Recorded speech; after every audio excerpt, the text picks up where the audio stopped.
cars. That's just how all of us have been living our whole lives. They united to take on a multi-billion-dollar system, winning a landmark case and cementing their right to a clean environment. In tonight's Prime Focus, we take you to Montana and introduce you to the young duo who banded with a dozen others fighting to live in a healthy world. More on the ripple effects their legal win can have for the future. Good evening, everyone. I'm Rachel Scott in for Lindsay Davis. Thank you so much for streaming with us. We're following those stories and much, much more, including the developing news out of Israel after an American hostage was confirmed to have been killed on October 7th. What we're now learning. Plus the news from the Postal Service that could make sending those holiday cards next year more costly. And from girls in Star Wars to Enzo Ferrari, Lindsay Davis sits down with Adam Driver as he takes on the new title in the new film Ferrari. But we begin with the holiday travel crush. Industry experts are predicting a record number of travelers will take to the skies, with today being the busiest day of the holiday season. At Atlanta's Hartsfield Airport, close to 320,000 people were predicted to travel through the world's busiest airport, and that's just today alone. TSA bracing for it all, adding staff around the country. And Houston, a steady stream of planes. All the major airlines have added extra flights and deployed larger planes to meet the demand. And just in time, that storm that drenched Southern California is now on the move, headed across much of the country. We'll get a look at the holiday weekend weather in just a moment, but first, to the rush at the airports and on the roads, here's ABC's Gio Benitez. Tonight, with record-breaking holiday travel expected, that massive storm hitting the West Coast causing headaches, some spots seeing 3 inches of rain an hour. In Phoenix, a flood watch today jeopardizing connections. Harmony Hawkins has a tight window to make her flight to see family in Orlando. 45 minutes. So now that my flight's delayed, I don't know what's going to happen. Kind of nervous. The airline's anticipating the most travelers ever this holiday period, with the TSA screening 10% more people this year than last. More than 5 million combined on Wednesday and Thursday alone. Those crowds worrying. Minnesota-bound Maria Carlson. You know, it's not too bad, but I am a little bit anxious just about the number of people that are here. United Airlines giving ABC News access to its nerve center in Houston. Take a look at this 360-degree view of the airport. You can see all of the planes. They are managing all 128 gates on the busiest travel day. Your attention has to be focused on every little detail, doesn't it? That is correct. So not only just the aircraft, but personnel around the aircraft, if the aircraft has issues. Those airlines focus on every little detail. Gio Benitez joins us now. And Gio, the big question on everybody's minds, what is the outlook for people heading to their holiday destinations by car? Well, Rachel, that's the majority of people. They will be driving to those holiday destinations. And tomorrow is going to be a very, very busy day. The worst times to be on the road between 11 a.m. and 7 p.m. So basically, Rachel, all day. As they say, pack some patience. All right, Gio, thank you. All right, so let's get right to ABC senior meteorologist Rob Marciano. Rob, where is that storm system headed next? Rachel, slowly to the east, going to take its time. It's finally out of California into parts of Arizona. Flood watches remain up there. Now we have winter storm watches and warnings posted for the southern Rockies, and that's where the heavy snow will fall tonight. But end of the day tomorrow, the heavy rain is going to develop around Dallas, back through Houston, up through Kansas City. Some of that could potentially be flooding rain. Ahead of it, very mild. It'll be very warm for everybody ahead of this thing.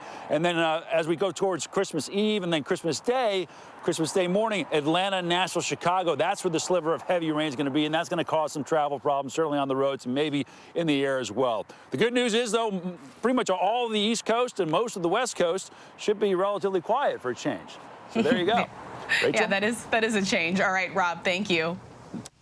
All right, and switching gears now to the new developments in the election interference case against President Donald Trump. The Supreme Court has denied the special counsel's request to fast-track that case. It all comes as the Detroit News reports that Trump allegedly pressured Michigan election workers not to certify the 2020 election results during a recorded call. ABC News has not independently confirmed that report.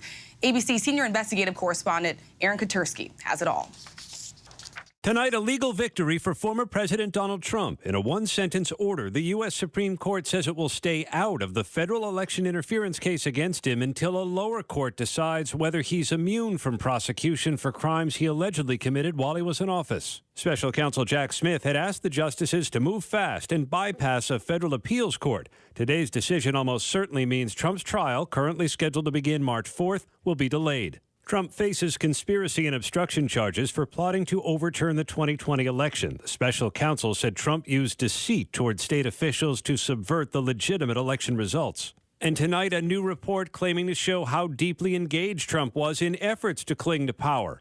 The Detroit News reports it reviewed a recording of Trump on the phone with two Republicans on the Wayne County Board of Canvassers, pressuring them not to certify Joe Biden's victory in Michigan. The paper says Trump told the two canvassers, Monica Palmer and William Hartman, they'd look terrible if they signed the certification, and quotes Trump telling them, "We can't let these people take our country away from us." Republican Chairwoman Ronna McDaniel, who was on the same call, reportedly said, "Do not sign it. We will get you attorneys." Trump adding, "We'll take care of that."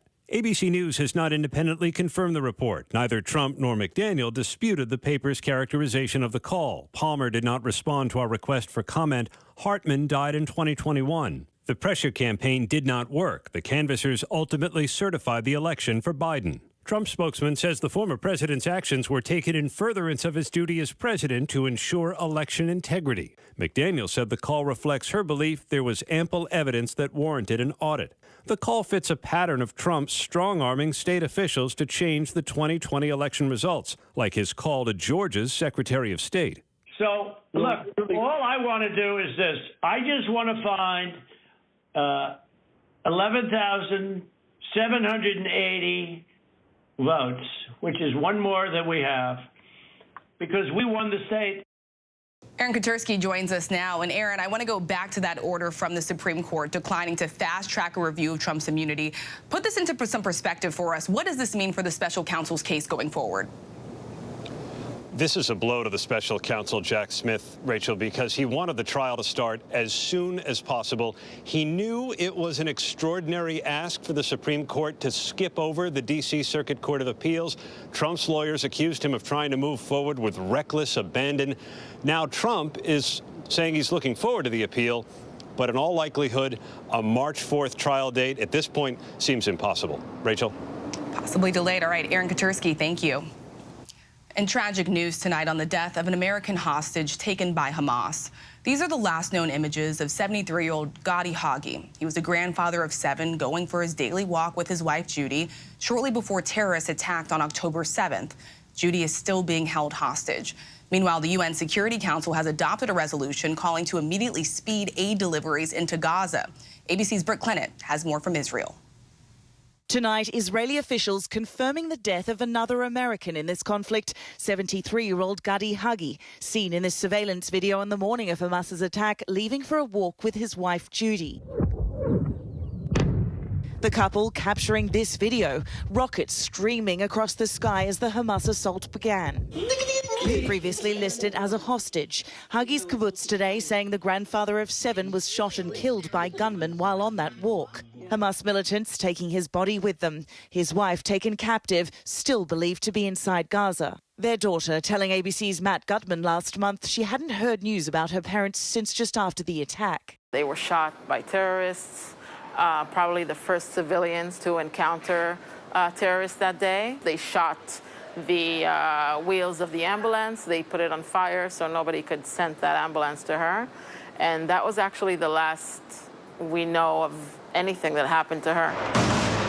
With intense close combat still raging inside Gaza, a grim new milestone. More than 20,000 people have been killed since the start of the war, according to the Hamas-run health ministry. Gaza plunged into humanitarian crisis. De resolución que figura en el documento. Today, the UN Security Council adopting a resolution to expand air deliveries to civilians there. The US abstaining in the final vote after vetoing a version of the resolution that called for an immediate ceasefire. This is a strong step forward. The vote coming on the heels of an alarming UN report warning the entire Gaza population faces crisis levels of hunger. Rachel, late today, the White House issuing a statement on the death of that American citizen. President Biden saying he is heartbroken by the news of Gadi Hagi's death and pledging to not stop working to bring the remaining American hostages home. Rachel? Britt Clennett reporting from Israel. Britt, thank you. Back here in the U.S., law enforcement is on high alert as the war in the Middle East fuels tensions nationwide. The FBI warns that New Year's Eve in Times Square is, quote, an attractive target for violence. And the Deputy U.S. Attorney General says there has been an unprecedented rise in terror threats this holiday season. Here's ABC's Chief Justice correspondent, Pierre Thomas. Just days before the iconic ball drop in New York's Times Square, tonight top law enforcement officials on high alert, warning that America is facing perhaps its highest threat level since 9/11. A new threat assessment obtained by ABC News says the location is an attractive target for foreign terrorist organizations and violent extremists. Fueling the steady rise in threats, the ongoing Israel-Hamas war. The FBI now has 100 active full-scale investigations tied to that conflict.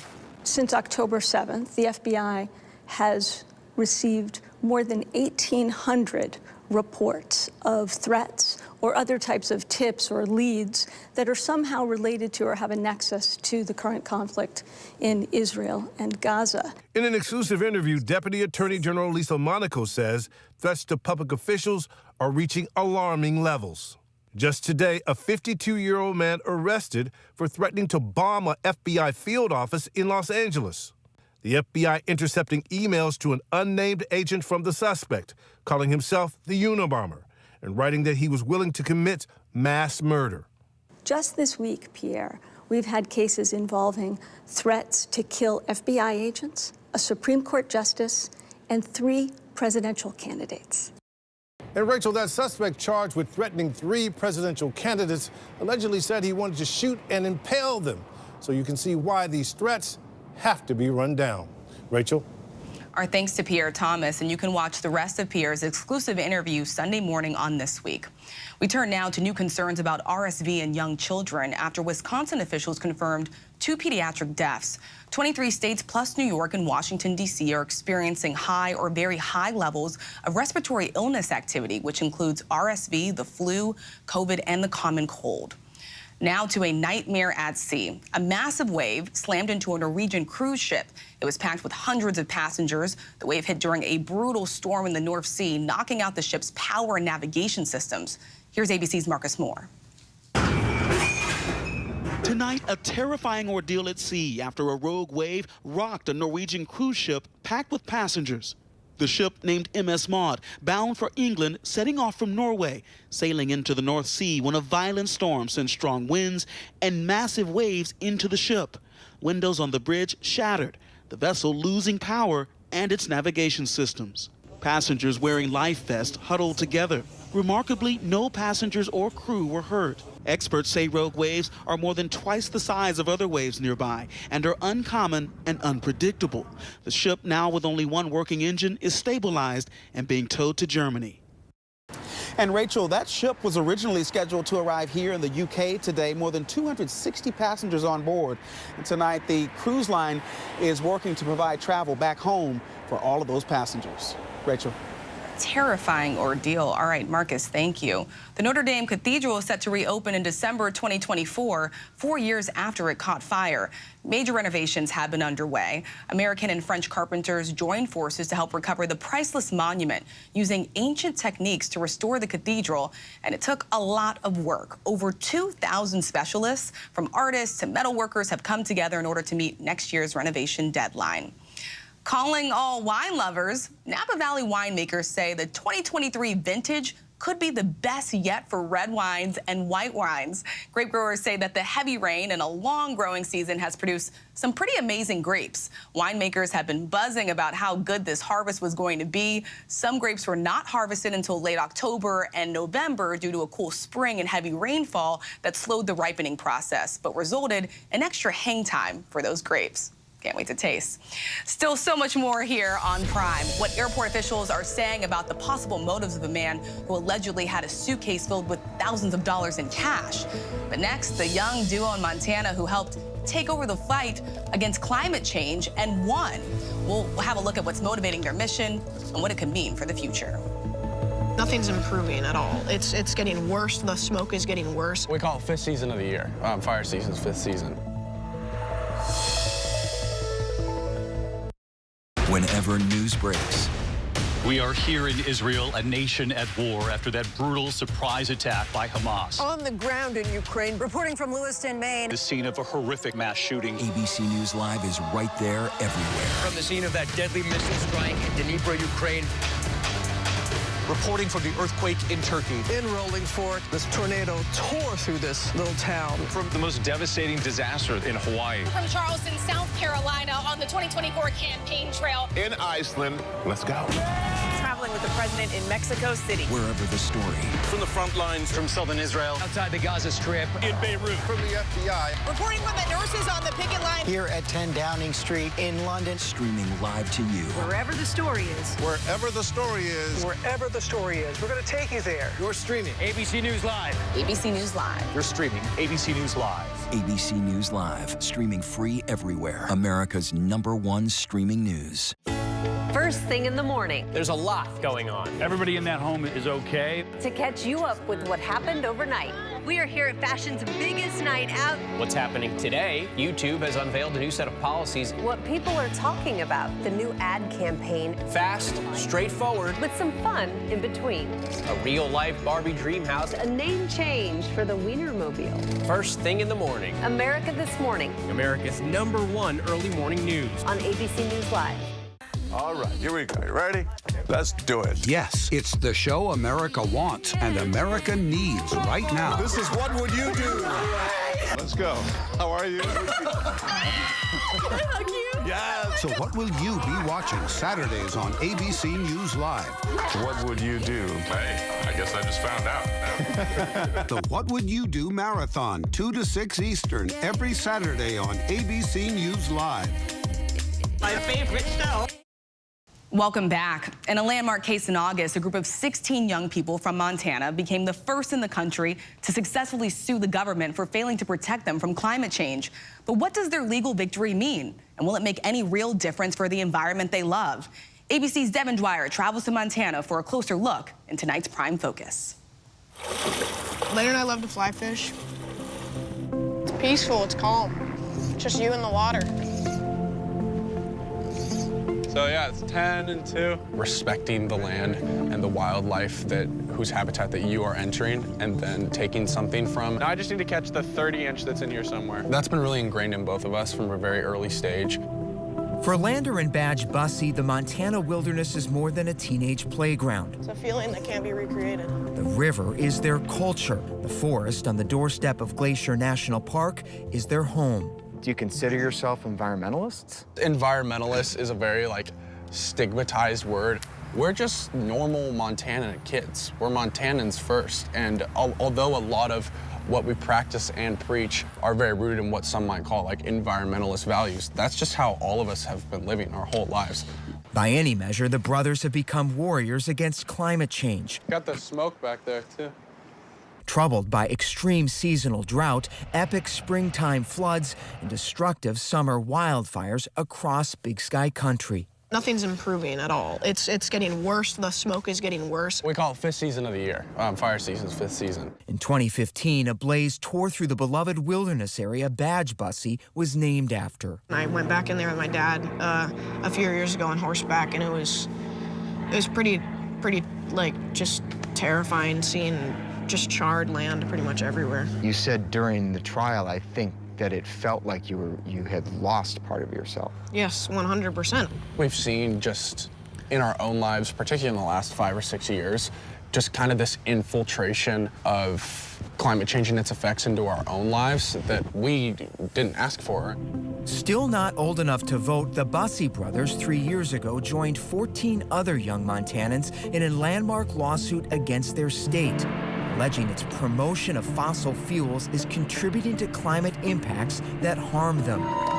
Both boys took the stand to testify publicly during a 7-day trial, and in August, when State Judge Kathy Seeley handed down her decision, they won. Is it sunk in that you guys made history? It really feels like the ball's starting to roll now. There was a lot of skepticism about how much progress something like this would even have in a place like Montana where fossil fuels dominate. Montana's constitution declares all residents have a right to a clean and healthful environment, one of just a handful of states with explicit protections for the environment in the state's Bill of Rights. We're very lucky to have that, and it's just it hasn't been provided, and finally it's going to be, and I think it's huge that she finally declared it. The judge's 100-page decision says Montana officials cannot ignore the impact of greenhouse gas emissions and still comply with the Constitution when evaluating permits for new energy projects across the state. It was a big deal. Roger Sullivan represented the kid plaintiffs at trial.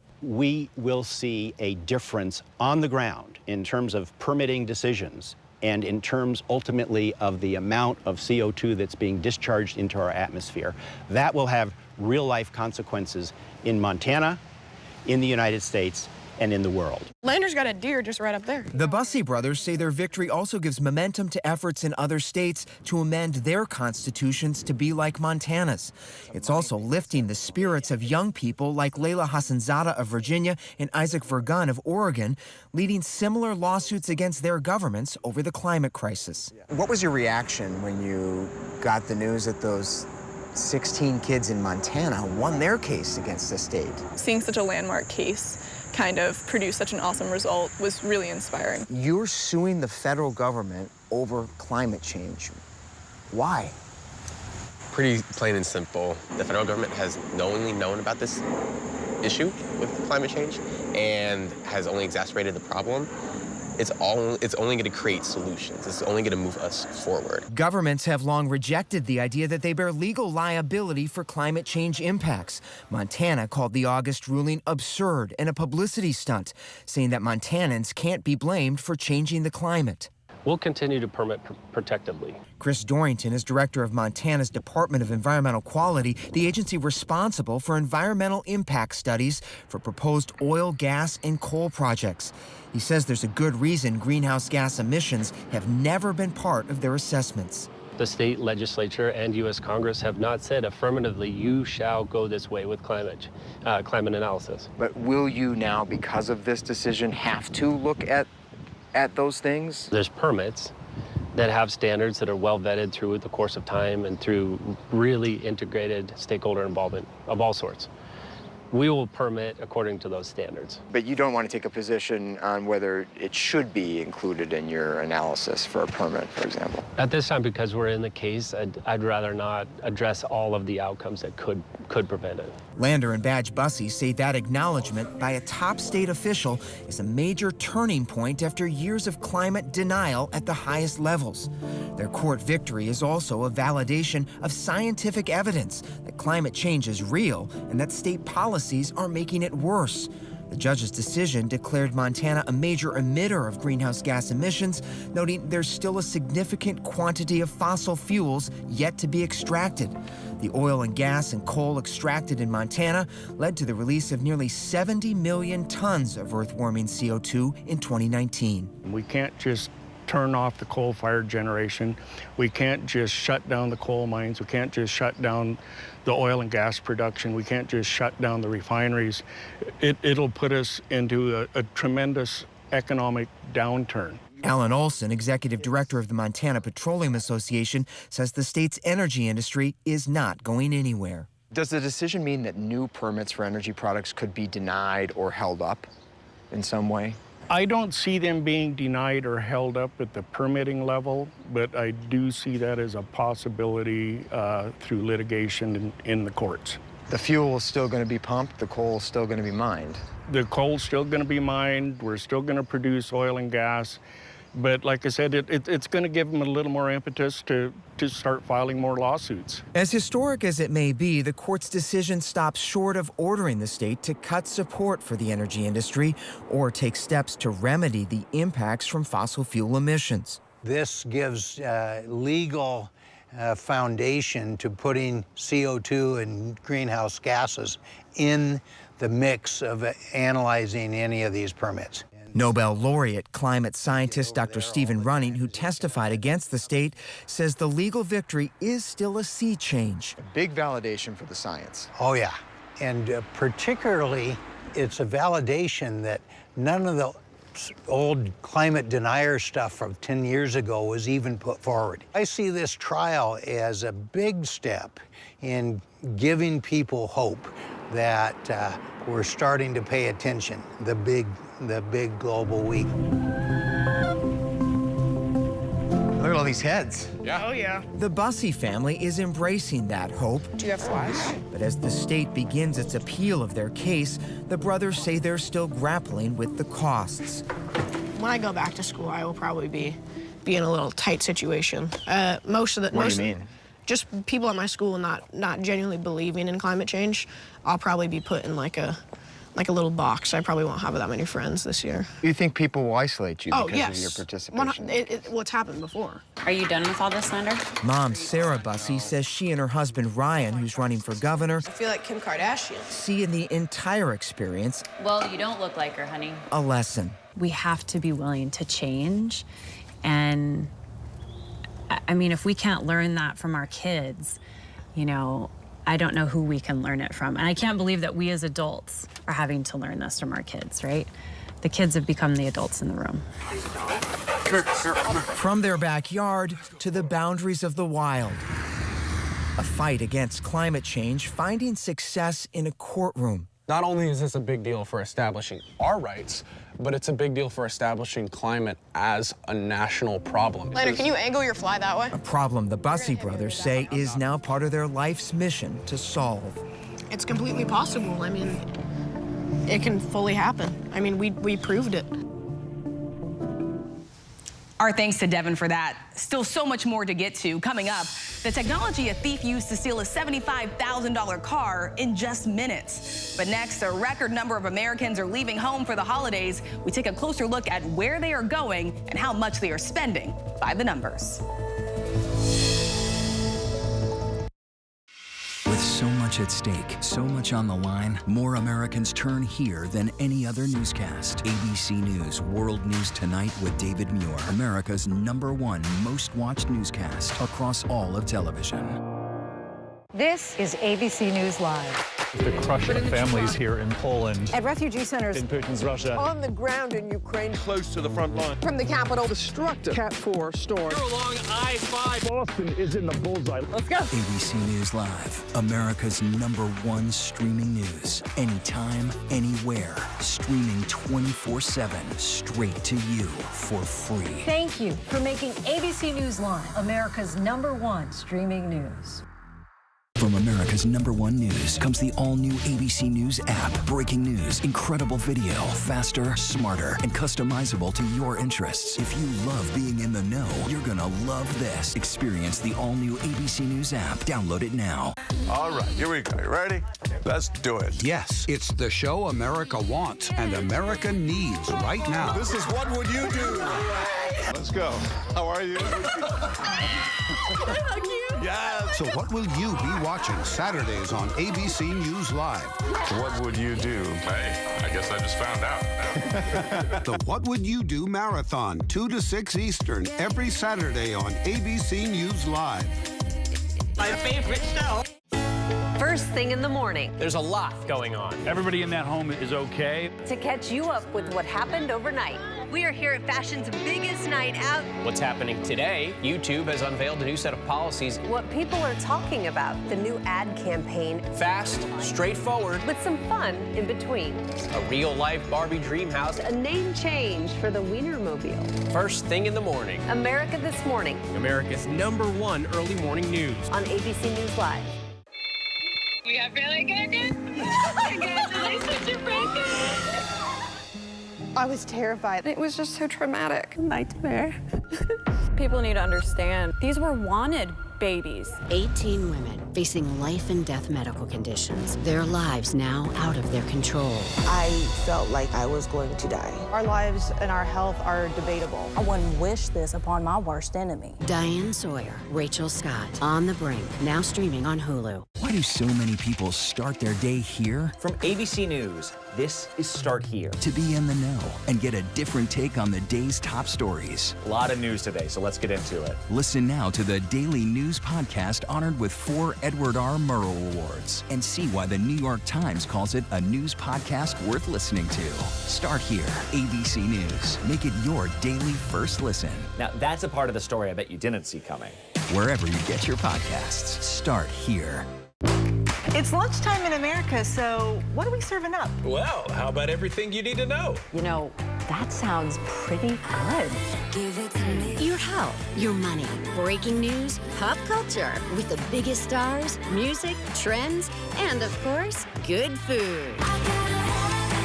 GMA 3, what you need to know. A third hour of GMA in the afternoon. So join us, afternoons. For everything you need to know. I love that.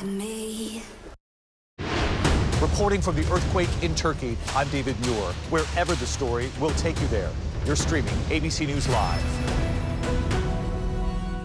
As we reported at the top of the hour, a record number of Americans are taking to the skies this holiday season. We have a closer look at who's going where and how much they're spending by the numbers. 115.2 million Americans will travel during this 10-day holiday travel period, according to the AAA. More than 7.5 million are expected to travel by air. That's the busiest end-of-the-year air travel on record. Another 103.6 million are expected to drive 50 miles or more, making it the second busiest year-end holiday on the roads. Add to that a projected more than 4 million setting off on other modes of transportation. That includes cruises, which have seen a huge growth post-pandemic. Altogether, it's a more than 2% increase over the last year, and the second highest year-end travel forecast since AAA started tracking back in 2000. But not everyone is jetting off to faraway destinations. 60% plan to travel within their own state, while 18% are traveling overseas, according to PricewaterhouseCoopers' annual holiday outlook. On average, travelers are spending 12% more this year than they did last year, according to the PwC report. Millennials are the biggest travel spenders, averaging $670, but Gen Z is heading out in the largest numbers, with 58% traveling this holiday. And if your plans include hitting the road, we have a bit of useful information for you. Tomorrow and next Thursday are forecasted to be the highest traffic days. And much more ahead here on Prime. Another major deal for the Los Angeles Dodgers, the player signing on for a $325 million contract. And Adam Driver tells us what it was like to step into the role of the man behind one of the most prolific car companies in the world, Ferrari, and the challenges that came with it. As opposed to trying to cover the entire history of someone, really focusing in on a certain time of their life and kind of having the challenge of telling the story of an entire life in only a few scenes. Important to always remember that lives are changed. Here in London, in Buffalo, Uvalde, Texas, Edinburgh, Scotland, from Poland once again tonight. Thank you so much for streaming with us. Ukrainian refugees here in Warsaw. Do you think you'll ever be able to go back home? We're heading to a small community outside of Mexico City. Splintered houses and splintered lives. The magnitude of the devastation. You're streaming ABC News Live. Reporting from Rolling Fork, Mississippi, Santa Fe, New Mexico, Raleigh, North Carolina, the U.S. Capitol, Mayfield, Kentucky, Minneapolis, Mexico, Tongass National Forest, Alaska. Getting you behind the stories as they happen, giving you a front row seat to our world as it plays out in real time, live. ABC News Live Prime. We'll take you there. Stream ABC News Live weeknights, America's most honored streaming news program, only on ABC News Live. Streaming free right now wherever you stream your news. First thing in the morning. There's a lot going on. Everybody in that home is okay. To catch you up with what happened overnight. We are here at fashion's biggest night out. What's happening today? YouTube has unveiled a new set of policies. What people are talking about. The new ad campaign. Fast, straightforward. With some fun in between. A real-life Barbie dream house. A name change for the Wienermobile. First thing in the morning. America This Morning. America's #1 early morning news. On ABC News Live. This is ABC News Live. The crush of families here in Poland. At refugee centers. In Putin's Russia. On the ground in Ukraine. Close to the front line. From the capital. Destructive. Cat 4 storm. You're along I-5. Boston is in the bullseye. Let's go. ABC News Live, America's #1 streaming news. Anytime, anywhere. Streaming 24/7, straight to you for free. Thank you for making ABC News Live America's #1 streaming news. Whenever, wherever news breaks, it's so important to always remember that lives are changed. Here in London, in Buffalo, Uvalde, Texas, Edinburgh, Scotland. Reporting from Rolling Fork, Mississippi. Ukrainian refugees here in Warsaw. We're heading to a small community outside of Mexico City. Getting you behind the stories as they happen. ABC News Live Prime. We'll take you there. Stream ABC News Live weeknights wherever you stream your news. Only on ABC News Live. Get ready, America, every Friday. The hottest trends, styles, and must-have. What's the right stuff to buy right now? I really love that. It's time to buy the right stuff. Yes! And save big time, too. The right stuff. Fridays on GMA. You're going to love it. Why do so many people start their day here? From ABC News, this is Start Here. To be in the know and get a different take on the day's top stories. Start here. Now, that's a part of the story I bet you didn't see coming. Make it your daily first listen wherever you get your podcasts. All right, here we go. You ready? Let's do it. Yes, it's the show America wants and America needs right now. This is What Would You Do? Let's go. How are you?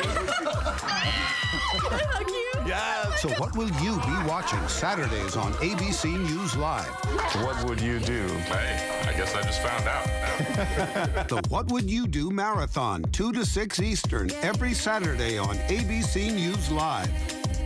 My favorite show. ABC News Live Prime, winner of the Gracie Award for Best News Program in all of television. Stream ABC News Live Prime with Lindsay Davis, weeknights on ABC News Live.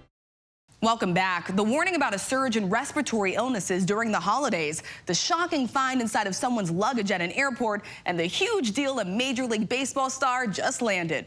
Those stories and more in tonight's rundown.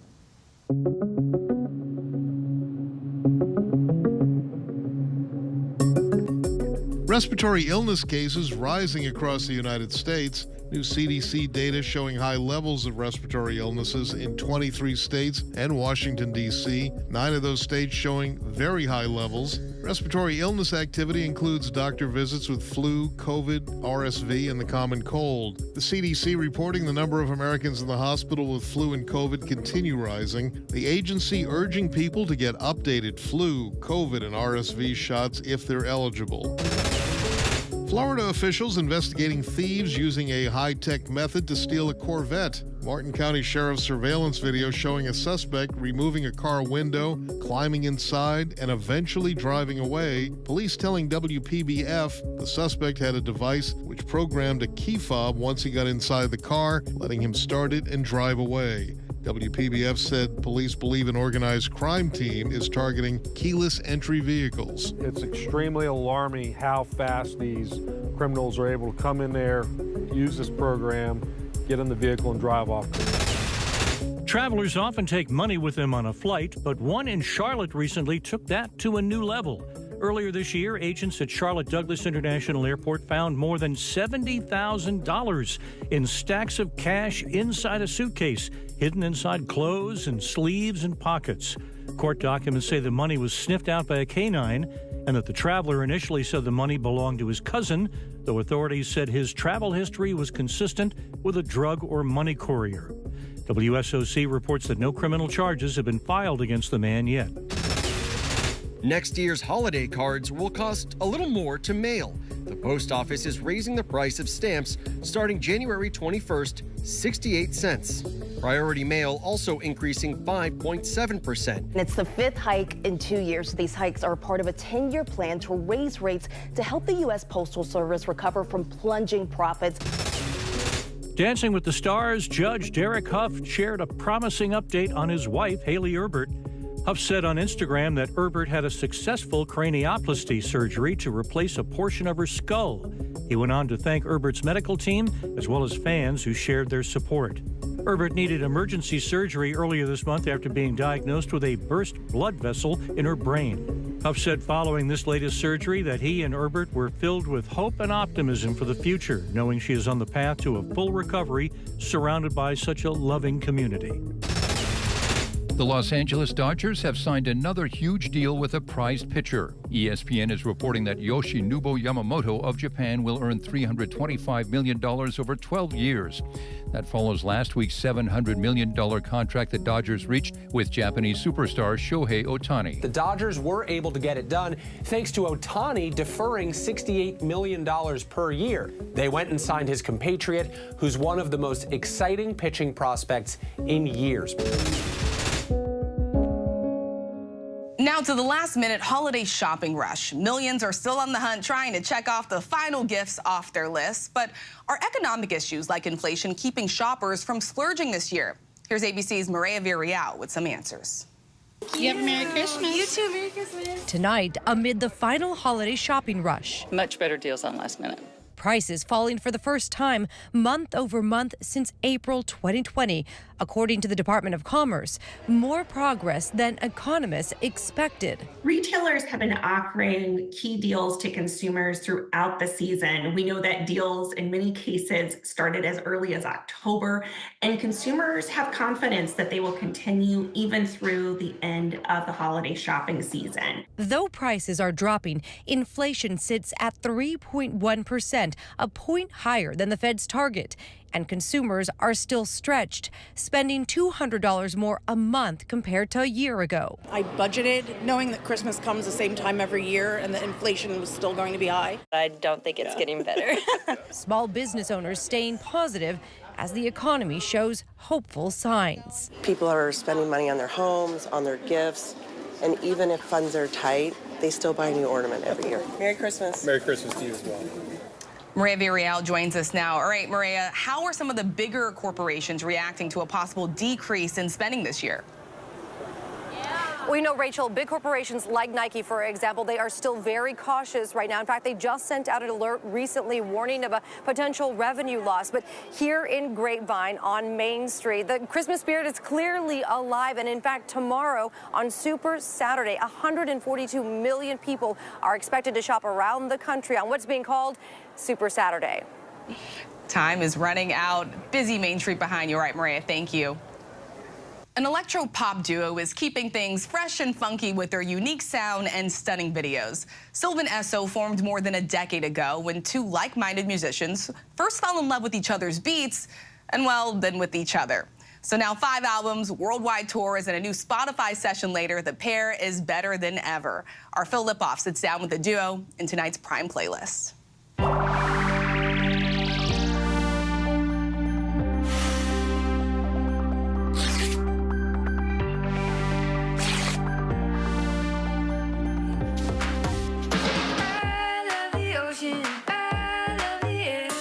Together, Amelia Meath and Nick Sanborn are Sylvan Esso, an electric pop band touring the world, playing for a hardcore, dedicated fan base. The pair's music as unique and cohesive as their relationship. I definitely knew right away that this was a person I was going to know until I was dead. Oh, yeah, he did. He said that we were going to be friends forever. Forever began in 2012. At the time, both were in other bands. Amelia had written a song called Play It Right.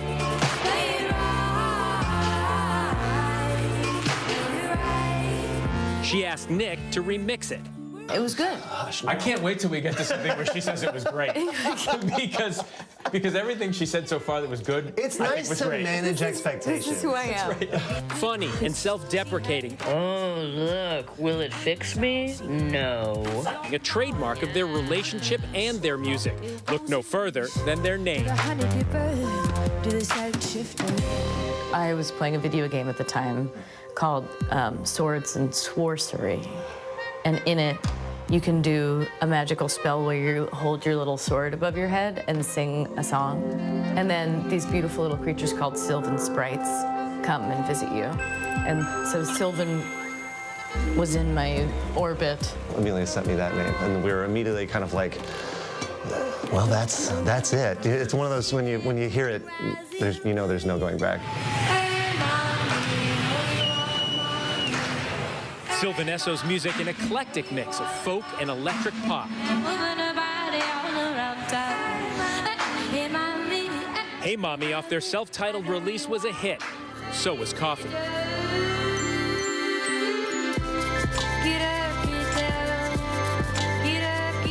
I booked Mountain Man's first tour off of like MySpace by cold calling like art spaces in like Maine and stuff, being like, "Oh, the band, will you let us play, please?" Turned kind of into a circus. Yeah, and we're like moving through the country.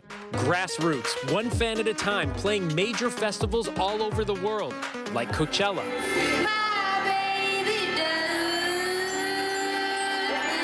While working on their sophomore album, appropriately named What Now? That forever friendship turning into love, and in June of 2016, they got married. For us, it just felt like a really natural description of the relationship we already had. The following year, What Now released to critical acclaim, a Grammy nomination for Best Dance Electric Album, with hits like Die Young.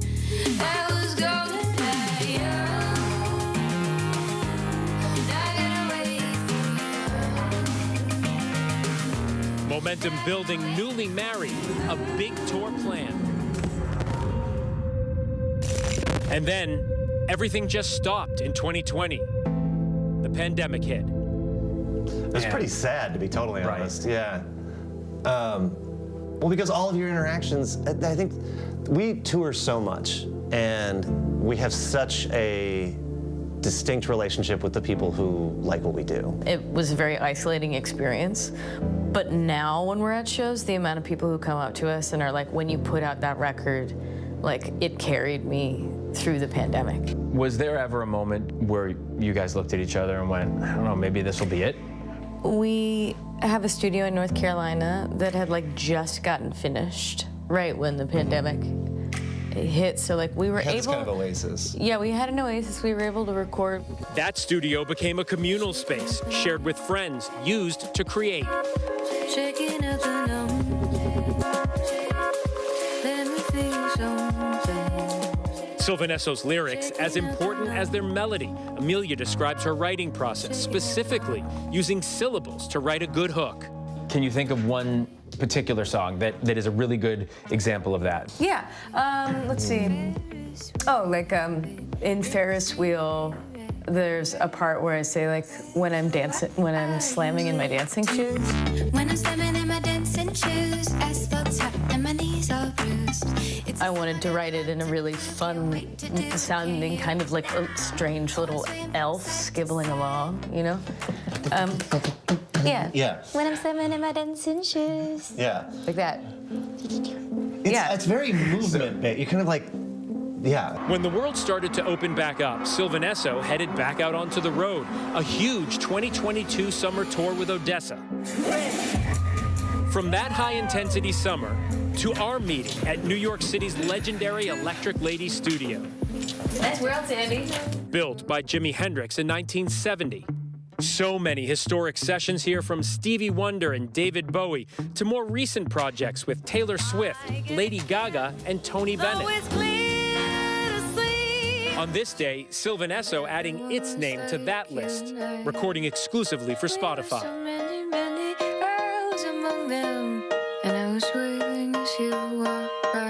That song from the band's 2022 release of their fourth studio album, No Rules, Sandy. Sandy is what Amelia calls Nick. No Rules, a reference to how Sylvan Esso is now unconstrained, following no rules when it comes to writing and creating music. And the big tree you grew beneath. Proof of that, the last song on the album, Coming Back to You. A big departure from what their electric pop fans have come to know. I can't feel it, but You have said that you make sad songs that sound happy. Yeah. get up, get down, Was that intentional? get up, get Or was that what you were writing and that's what you were bringing back to me? The basis of pop music at its core is like songs about the human experience that are both uplifting but also like feel good in your ear. Very deliberate in their music, in their life together, and in the possibility of what's to come. Music has a magical power where it also applies to everybody else's life in the same way that it applies to your life when you're writing it. There's just inherently a vulnerability there. And I think as we get older, the nature of that exchange changes and moves. And so like when we were younger, looking back on early writing stuff, it felt way more scary. And now it's like scary in an exciting way. From MySpace to major festivals, our thanks to Phil Lipoff. If you want to keep the music playing, our latest episode of The Playlist is coming up, featuring Ray, Young the Giant, and Air Supply. The Playlist is next right here on ABC News Live. And you know the name Ferrari. While the car is one of the most recognized in the world, many don't know much about the man behind its creation. Part of his life is now being told on the big screen by another notable name, Adam Driver. Our Lindsay Davis sat down with the actor to talk about playing such a towering figure and the role he would like to play in the future. If you get into one of my cars, you get in the wind. It's slow. What attracted you to the role of Enzo Ferrari? Initially, it was Michael Mann, who directed it. I understood that it was a good script, but I didn't quite connect with the character immediately. And so it was through conversations with Michael and having a very extended pre-production that I started to understand what he wanted to do, which was create a character who was a racer first. That was his mentality, which I feel is articulated in the movie. Someone, when we did racing in pre-production, you have to have this prolonged myopic focus. It doesn't really allow room for any kind of external distraction to get in the way. And that's our version of Ferrari. Jaguar races only to sell cars. I sell cars only to be racing. Someone who has all these potential, crashes, to continue a metaphor, but has to stay calm on the surface and completely focus, but be furiously paddling underneath. Vera pulls up next to you. Challenging. You're even. But two objects cannot occupy the same point in space at the same moment in time. You lift, he passes. He won, you lost. What was it specifically about that time period in Enzo's life that became the main thrust of this movie? Because it felt like he had a dynamic life. You could have even started it with when he was building the company.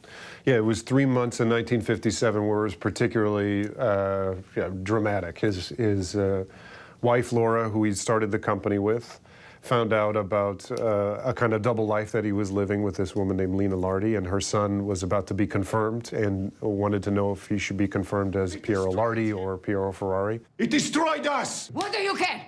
Huh? You have another son, you have another wife! She's not my wife, but he is my son. Ferrari was on the verge of bankruptcy because he was more interested in racing than he was actually selling commercial vehicles.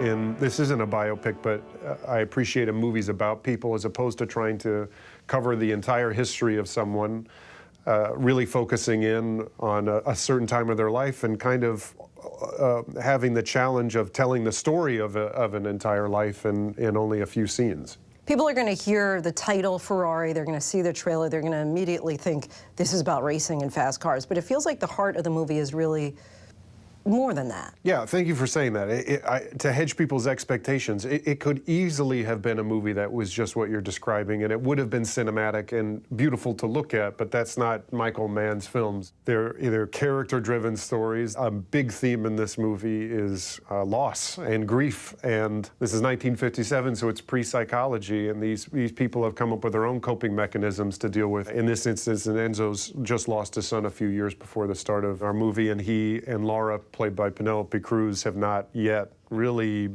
processed it or grieved, and he has this system in place that he developed over time of losing racers to emotionally build a wall to be able to survive. I blame you, because you let him die. The father deluded himself! The great engineer!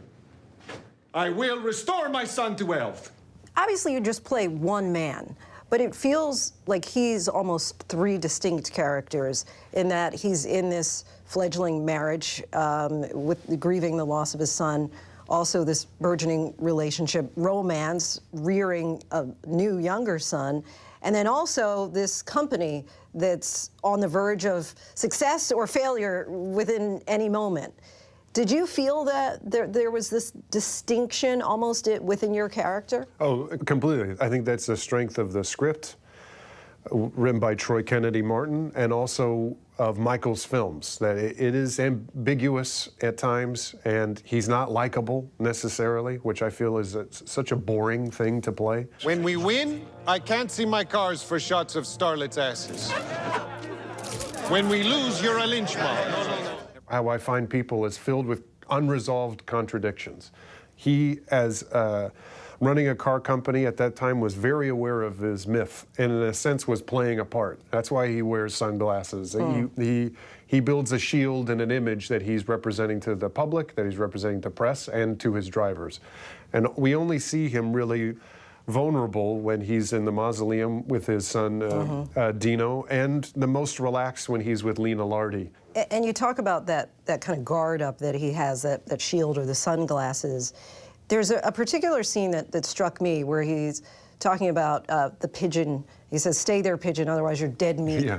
And it felt like it was really kind of talking about him, right? I mean, the cage door was open for him to leave Lara, right? But he was still stuck, almost like the pigeon. Did you feel that there was an internal battle within Enzo, this man who's successful on the outside, but really this internal frustration that he lives with? Yeah, in an incredibly paranoid, suspicious person. There could be enemies at every turn. There's not a lot of people that he confides in. The scene that you're talking about, he's talking with Scaglietti, and at the same time as he's talking in confidence with Scaglietti, he's talking about the car.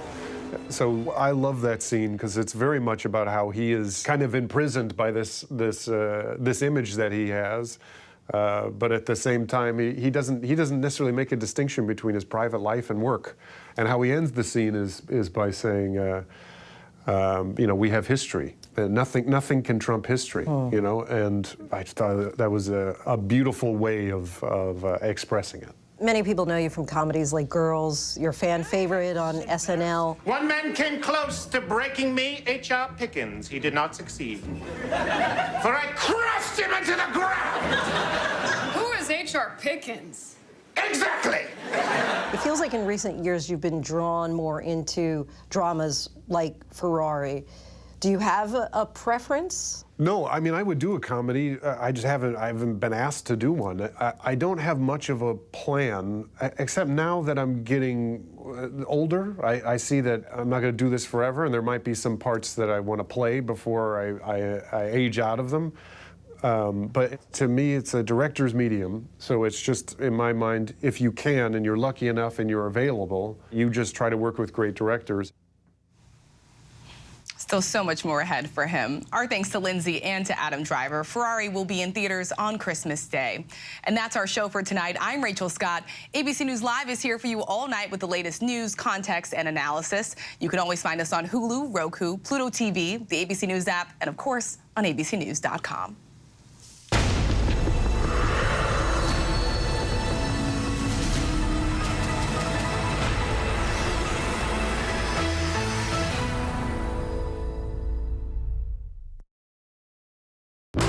It's lunchtime in America, so what are we serving up? Well, how about everything you need to know? You know, that sounds pretty good.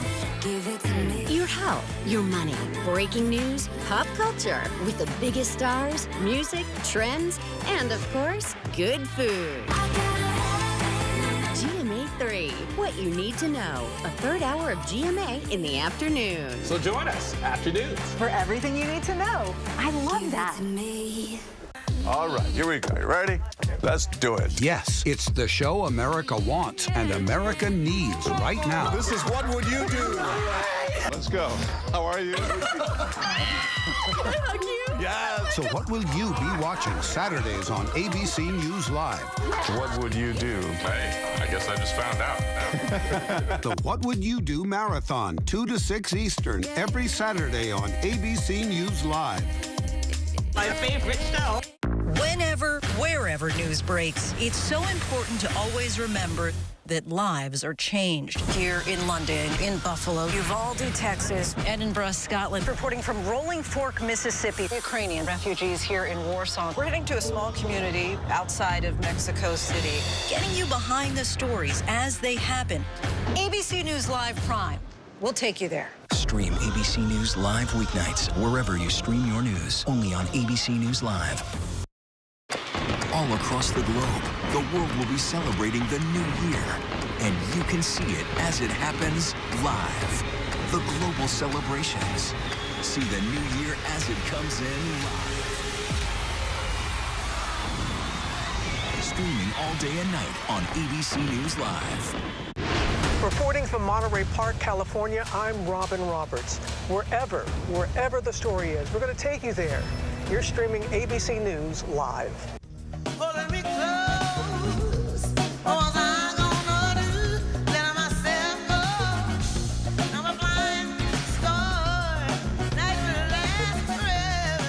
Legendary singer Shaka Khan, and known to the world for mega hits like Ain't Nobody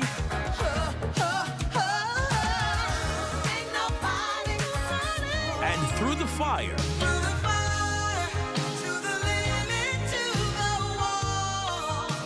Was born Yvette Marie Stevens. She grew up in Chicago's Hyde Park neighborhood. Her fond memories recounted in the fan-favorite song Back in the Day. Thanks to her grandmother, Shaka began singing jazz as a child. And by age 20 in 1974, Tell Me Something Good was released. Tell me something good. She was front and center as lead vocalist for R&B funk band Rufus. But her 1978 hit, I'm Every Woman, is what put Shaka on the map as a powerful solo artist.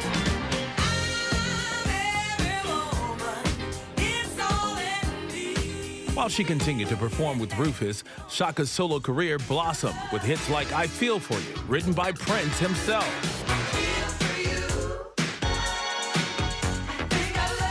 Decades later, with more than 20 albums, 10 Grammys, and thousands of songs under her belt, including 2019's Like Sugar,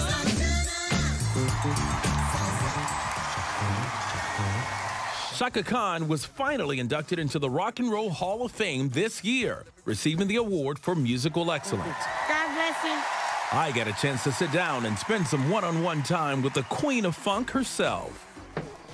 Oh, the Queen has entered the room. What a pleasure, what a pleasure, what an honor. Thank you. So good to meet you. So good to meet you. DeMarco, pleasure to meet you. DeMarco. Have a seat, have a seat. No one deserves this honor more. When I first learned that you were about to be inducted into the Rock and Roll Hall of Fame, Hey, y'all. I was shocked because I thought it would have happened 25 years ago. Well, I've been up for like, I don't know, 6, 7 times. We began with Rufus and myself. This is your night, Shaka. Thank you so much, my God. Look at that.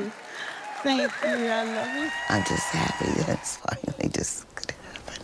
And now it's for Musical Excellence Yes. Award? Yeah. That's very special. That's big. And what does that mean, just to be in that category? Well, it means that someone has recognized the fact that I take great care. I don't play. I don't play cards. I don't play games. I don't play. I wonder, do you play cards? I don't believe she plays any games. While accepting her Rock and Roll Hall of Fame award, she acknowledged fellow Rufus band member Tony Maiden. I love this woman. Who she says nurtured her as an artist and helped propel her journey into superstardom. I used to be called Rufus. Without him and the band Rufus, I would not be where I am today. I think you're all the one for me. Here is where We talked about some of the younger artists she shared the stage with at the ceremony. One highlight was singing her hit, Sweet Thing, with her. don't you hear me, don't you, baby? Love me now, I'll go crazy. Oh, sweet thing. Oh, you know you're my everything. Shaka Khan, let me rock it, Shaka Khan. let me rock you cause I feel for you. Shaka Khan, won't you tell me what you wanna do? Do you feel for me the way I feel for you? Shaka Khan, let me tell you what I wanna do. I wanna love you, wanna hug you, wanna squeeze you too. Let me take you in my arm, let me fill you with my charm, Shaka. Cause you know that I'm the one to keep you warm, Shaka. I'll make it more than just a physical dream, but let me rock you, Shaka, cause you make you wanna scream. And says it was a thrill performing alongside Common for his special rap rendition of I Feel For You.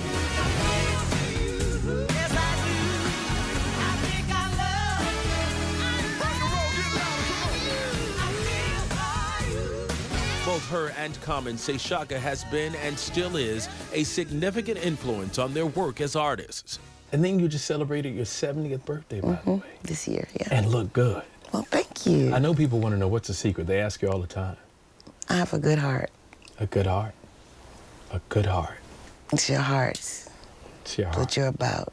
All right, so let's go back. Let's go back 50 years ago, even if we can go back a little further go than too that. far. Not too far, right? I don't remember much. No, so a South Side of Chicago girl. You grew up there singing, performing. I heard you used to compete against the Emotions and talent shows. Mom made your clothes. Yeah, she made our dresses. There were 4 of us. 2 girlfriends on the block, my sister and I. We were called the Crystalettes. And she took us around to various talent shows in the city. Our biggest competition were the Emotions. The Emotions. Either they would win or we would win, or they would win. It was like that. So when did you know that you had this powerful voice, that there was something different about you? Was it someone who spotted you out, or did Mom say, wait a minute, there's something different about you? Well, my great-grandmother said to me, she was a spiritualist. She said to me, one day, everyone will know your name. I was like 7 or 8. And I hear you often give credit to God for your voice. I absolutely do. It's my gift. It's a gift he gave me. And you've influenced so many people. The list goes on and on. Mary J. Blige, Prince and Whitney Houston, God rest their souls. They have said that you are and were an inspiration. When you think about working with Prince, what was that like as a friend? He's most missed. Him and Whitney, funny name, those 2 people. I could really say they were really good friends of mine. You know, it's hard to cultivate friendships in this business. This isn't a business that is conducive to that, you know, to having good friends that you trust. But these 2 people, somehow we cut through the sound barrier and the barrier of time and lack thereof, and became, you know, beloved. You're so real. What keeps you humble? Everybody that I know who's ever interviewed you, who's ever been to a concert, ever came in contact with you, they say she is a real sister. What keeps you grounded? Because I am like everybody else. Fundamentally, we're all the same. And anybody that doesn't get that is tripping. It's straight tripping. And there are a lot of people that think that they are God. But that's just craziness. At what point do you think was the turn when you started to become this bigger than life, this powerhouse? Was it when you were, you know, with Rufus or leaving Rufus? I have no idea. I'm not that interested in that. That's not why I'm doing this. I'm doing it because I have to. But I think that's why people love you. That's why they can't get enough of you. Perhaps. That's probably right. Yeah. So I want to do something. I want to name a song, since we're going to go back in memory lane, and I just want your first thoughts. Okay. Through the Fire.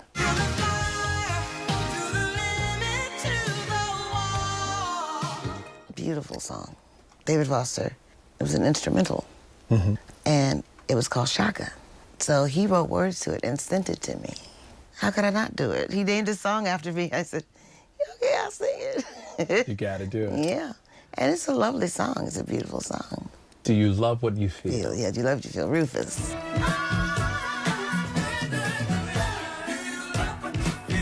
It's still in the show. One of my favorites, Sweet Thing. Love me now, I'll go crazy. Oh, sweet thing. Oh, you know you. Okay. Come on, that was my favorite. Just a joke. Okay. We call it, you know, when we rehearse it and stuff, let's do Greek thing, discreet thing, neat thing. We joke. Because some of those songs I will be singing for the rest of my life. Oh, yeah, you have to. They're classics. They're classics that so many of us... It's like having, you know, a husband for a really long time. Oh. All right, I'm Every Woman. This has become an anthem.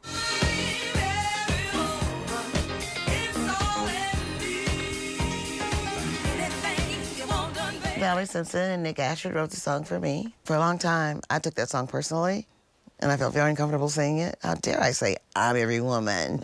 It's not, and I had to think. I said, it's not about you, Missy.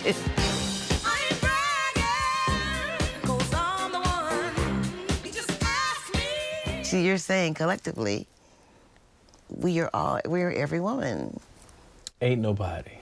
That's a great song. That's just the freaking ace in the hole.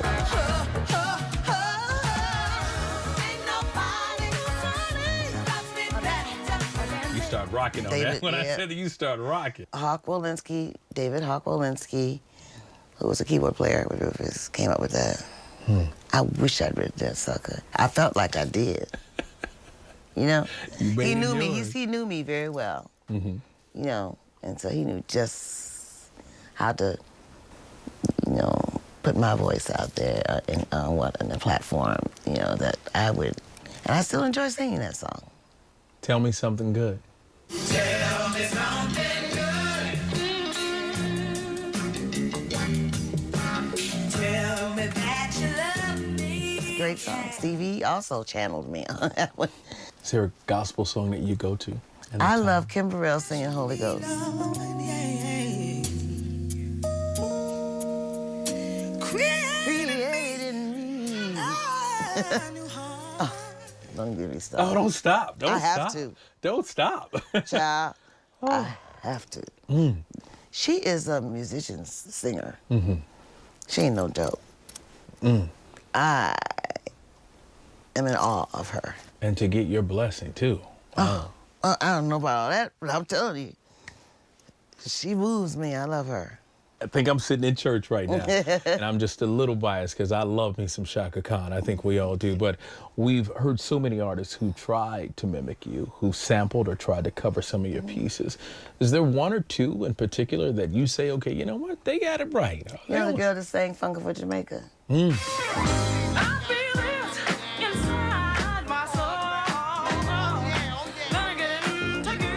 I thought it was me. I was driving my car. I must have been in L.A. I had to pull over. I said, when did I do this? So wait a minute. When did I do this? And then as I kept listening, I heard her, Tom Brown, on trumpet. It's amazing. You've released 22 studio albums, 10 of them gold and platinum. Your recorded music has produced more than 2,000 catalog song placements. Have we heard the best?